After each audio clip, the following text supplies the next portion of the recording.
coming up on OU Nightly. Oklahoma executes its first inmate of the year. Hear from both sides. And the solar eclipse is less than a week away. The best times and locations for you to see it coming up. Plus, a storm system will bring widespread rain chances to the state this weekend. This is OU Nightly.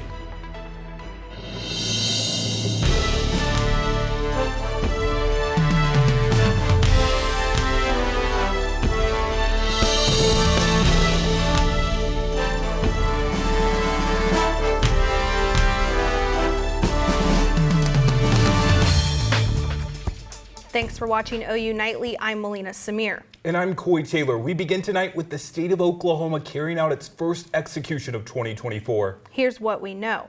41-year-old Michael Dwayne Smith died by lethal injection around 10:20 this morning in the state's first execution of the year. In 2002, Smith was convicted in the murders of Janet Moore and Sharath Pularu.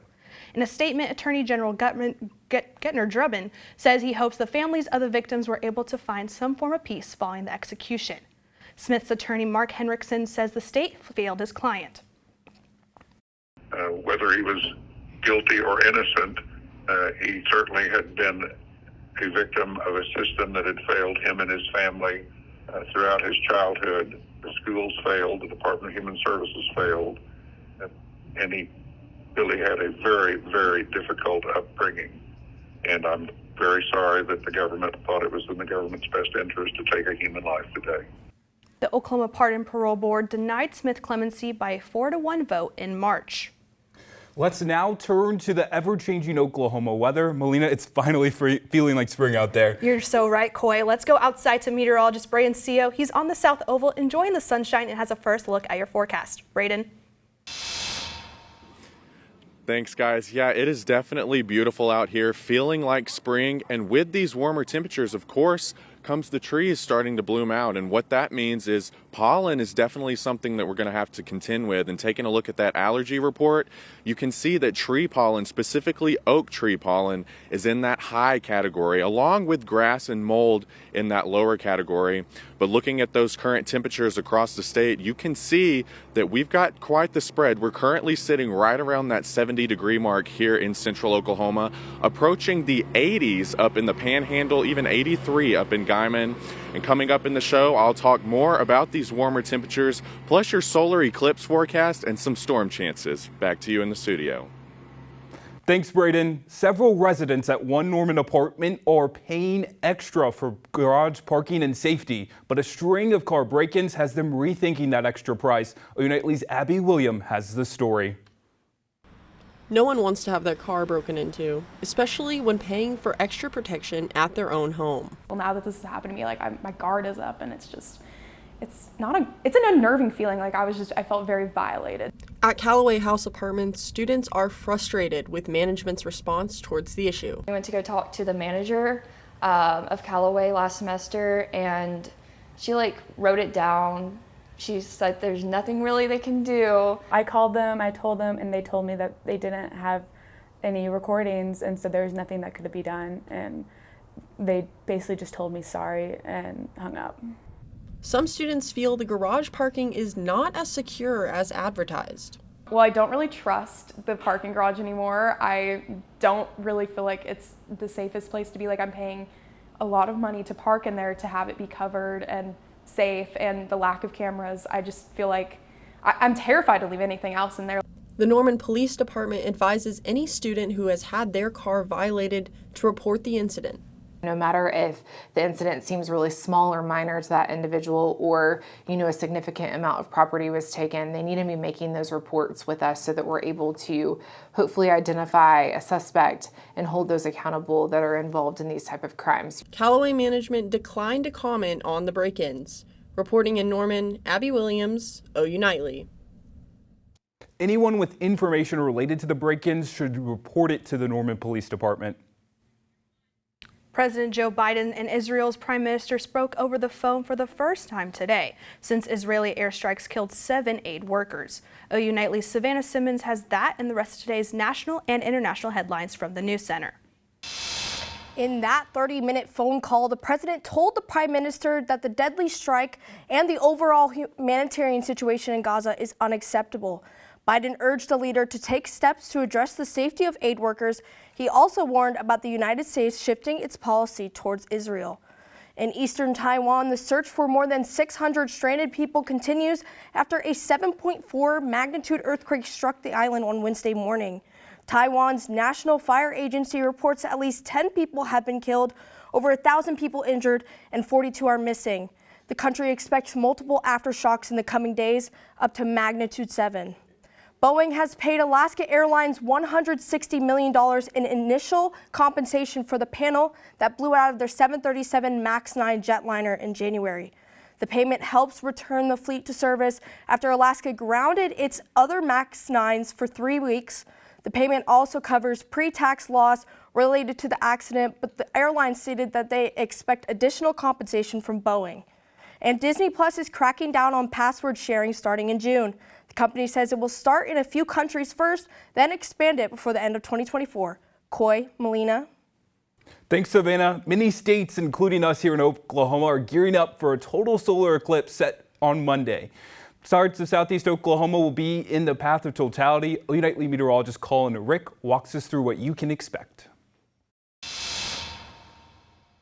Monday afternoon, skies across campus could go from this to this in just a matter of seconds. And that's because we're tracking the 2024 total solar eclipse that's going to eclipse much of Oklahoma. This will be the first total eclipse in the continental United States since 2017. And what that is, for our viewers who don't know, is when the moon goes in between the sun and the earth, casting its shadow across the globe. And that shadow is going to eclipse much of Oklahoma on Monday. In fact, some of our southeastern counties will be in the path of totality. That path of totality will stretch across much of the country, and in this purple shaded region is where we'll see that total solar eclipse. And Ida Bell will be in the total solar eclipse, peaking at about 1:50 in the afternoon in totality for about 4 minutes and 18 seconds. A very spectacular event. It only happens once every so often, and then that path of totality will track northeastward across Indiana, parts of Ohio, into New York, Vermont, New Hampshire, through Maine, and then out of the continental United States by about 2:40 in the afternoon on Monday. And in terms of coverage, we're expecting to see 90% totality in much of our viewing area. We're so close to that path of totality in Norman. It won't be a total eclipse, but very close to it. 90% coverage. And again, the further northeast or northwest you go in the state, the less total eclipse you'll see. And as we look at some tips for viewing, definitely use proper eye protection and keep in touch with the weather because the forecast may change. Thanks, Colin. Spring flowers bring spring allergies. I know I'm suffering from those right now, Melina. The reasons why you might have an increase in symptoms after the break. And a new and now improved way to help your mental health. More on the prescription in the palm of your hands. That's up next.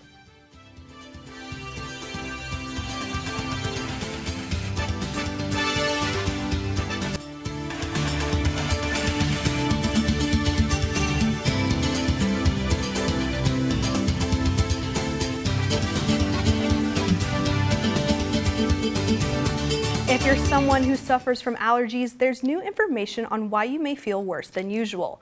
OU Nightly's Julia Roberts has more on that study in today's Health Beat. Melina, a study published by the National Institute of Health discovered over the last 30 years, pollen seasons are starting earlier and lasting longer. There's been around 20% more pollen produced yearly, with scientists saying climate change is the cause. 1 in 4 American adults are allergic to pollen and mold, and that number continues to rise. The FDA signs off on the first prescription digital treatment for depression. The treatment Rejoin is a smartphone app for people who gets a diagnosis of major depressive disorder. The app has brain training exercises to stimulate parts of the brain responsible for antidepressant effects, but it won't treat depression by itself, as it should be used together with medicine. And how about grabbing yourself a mango or a glass of orange juice, because today is National Vitamin C Day. New research shows that taking a multivitamin every day can slow down the process of cognitive decline. 600 people were given cognitive and memory tests for 2 years. Half took a daily multivitamin, the others a placebo. Researchers found those taking the vitamin every day had higher test scores. And did you know having an insane work schedule could affect your health in the future? Study shows people in their 20s to 40s taking on an extreme schedule outside the typical 9 to 5 hours shows the weakest health by 50. Melina, Coy. Thanks, Julia. And OU Nightly is gearing you up for the solar eclipse that's set to take across the country on Monday. But before you go outside and look at it, here are some safety tips that you should keep in mind. One major safety tip is to make sure you wear proper eyewear when looking at the eclipse. While many places sell eyewear, some can be fake. To check if you have the right ones, look inside the glasses for a specific number. That's right, Coy. That number being 12312-2. You can also visit the American Astronomical Society's list of solar viewers to make sure yours are approved on the list. Dr. Nicole Bayich, an ophthalmologist, gives us more tips on how to keep your eyes safe. And it's not enough to just put, eclipse glasses over. And in fact, that's actually dangerous because if you put eclipse glasses over a telescope or, some other device, you can actually burn a hole through the glasses and lead to direct injury. The Oklahoma National Guard has confirmed to OU Nightly the Guard's civil support team will be on standby during the eclipse to help with the influx of visitors. Now, it was an OU-topia this morning on Campus Corner. More on the famous rapper and his collaboration with OU Athletics up next. And storms are making their way back into our state this weekend. I'll have more details coming up on OU Nightly.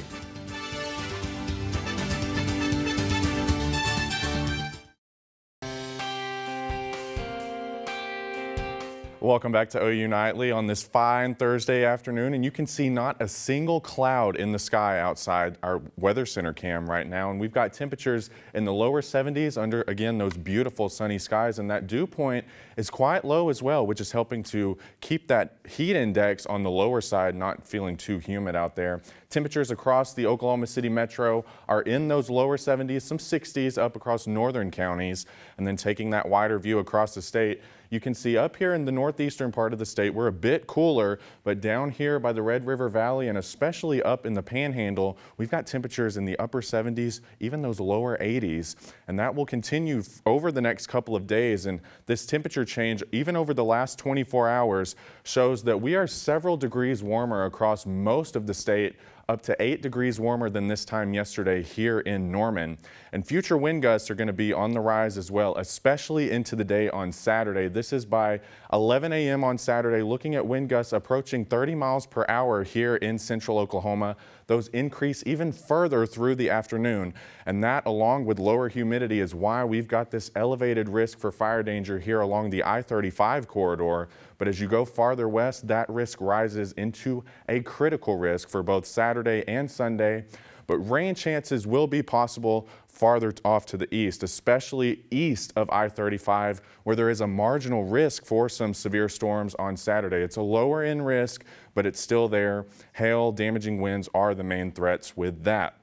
Looking at Futurecast, it shows that by Saturday afternoon, we could be seeing a line of storms develop right near the I-35 corridor, and that pushes off to the east during the day on Sunday, but during the day on Saturday, excuse me. On Monday evening, we could be looking at another risk for severe weather across southeastern Oklahoma. And with that solar eclipse, we've got it coming in across the state on Monday, but cloud cover could be an issue. This is one model showing not too many clouds, but another model shows that we could have quite a bit of cloud cover, so it's still uncertain exactly what we're going to see for that solar eclipse viewing. But looking at the 7-day forecast, you can see we've got PM thunderstorms, a few of which could be severe during the day on Saturday. Temperatures remaining warm into the weekend with that solar eclipse coming up on Monday.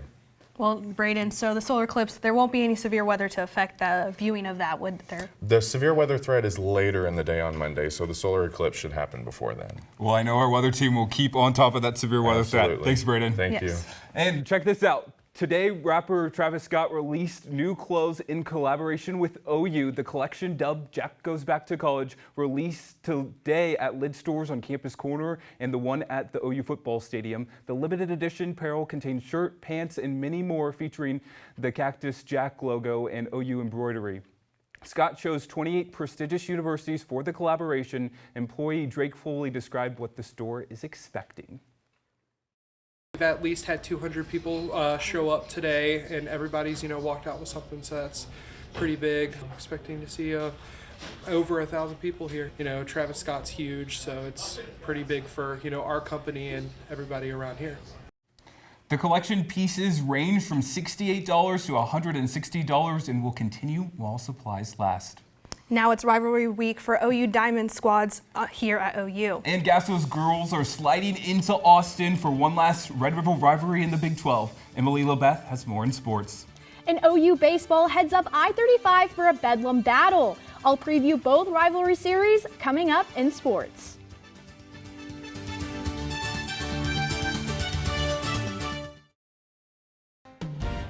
Hi, I'm Emily LaBeth, and it's time for sports. When fans turn on their TV Saturday night, they may expect to see the NBA, the MLB, or even March Madness, but earning ESPN's primetime 7 p.m. slot is none other than OU softball. The Sooners are stepping up to the plate in Austin this weekend for a 3-game series against number 4 Texas. Both rival bats have been on fire. OU is leading the nation in team batting average, and Texas is close behind in second. We'll find out which color the river will run tomorrow at 5 p.m. More rivalry action is taking place tomorrow as well in a Bedlam series for OU baseball. Last season, OSU outscored OU 56-28 in runs, so pitching will be more crucial than ever. Head coach Skip Johnson says that in big games like these, it's important to focus on the little details. I think anytime you play a rival school like Oklahoma State, I think there's no doubt about that. I mean, there's always extra. You just want them to be in control and not try too hard, because when you try in baseball, you fail. You just want them to understand, hey, I want to see the pitch really well. I want to anticipate the ball. I want to know where I'm throwing the ball, all those things. You want to try to preach about the process as much as you can. Fans are gearing up to watch QB Jackson Arnold at the OU football spring game and his receiving corps of returning starter Nick Anderson and Purdue transfer Deion Burks. But head coach Brent Venables says that OU fans need to turn their eyes to the Sooner tight ends. We've got some great young players that have a chance to be really, really special, and hopefully we can get them to that point to, a winning level, sooner rather than later. Our tight end group, when they're healthy, it's going to be a heck of a group. Even when we're semi-healthy there, we're in a little better position with more guys capable of playing. OU women's gymnastics hopes to stay consistent tonight in the second round of the NCAA Ann Arbor Regional.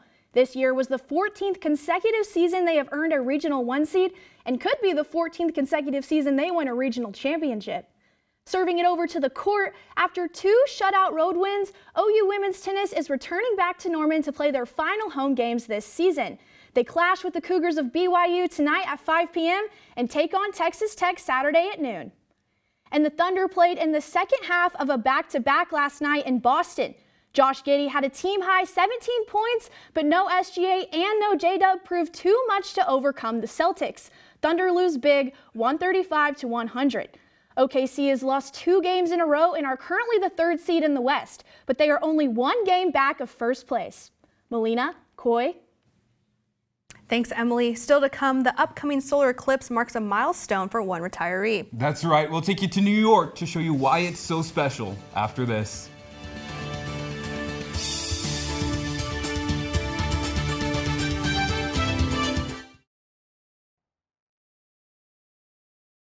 I'm Kamarion Brown at the OU Nightly Update Desk.